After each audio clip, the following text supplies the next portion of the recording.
magaalada Laas-caanood ee xarunta gobolka Sool waxaa toddobaadkan ka dhacday arin argagax ku reebtay dadka deegaanka kadib markii gabadh yar oo 3 sano jir ah goor habeenimo ah laga qaatay gurigooda oo ku yaala magaalada Laas-caanood isla markaana aroornibadii iyada oo meyd ah la soo dhigay sabada gurigooda. waalidiinta dhashay gabadhan yar ayaa u sheegay warbaahinta in marka hore ay u haysteen inay raacday ayeedeeda wax yar kadibna ay ka war heleen in ay maqan tahay.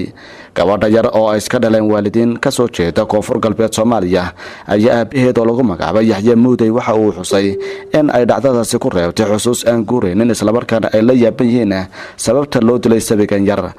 dhinaca kale wariyaha Hoon Cable TV ee magaalada Laas-caanood oo la xidhiidhay taliska booliiska magaalada Laas-caanood ayaa u sheegay in ay ku raad joogaan ciddii geysatay falkan isla markaana aanay ka hor dhici karin baadhista lagu wado. Barasabka gobolka Sool Maxamuud Axmed ayaa isna u sheegay dadka reer Laas-caanood inay istajiyaan kadib markii ay cabsi xoog leh soo food saartay isla markaana u baqdeen ubadkooda.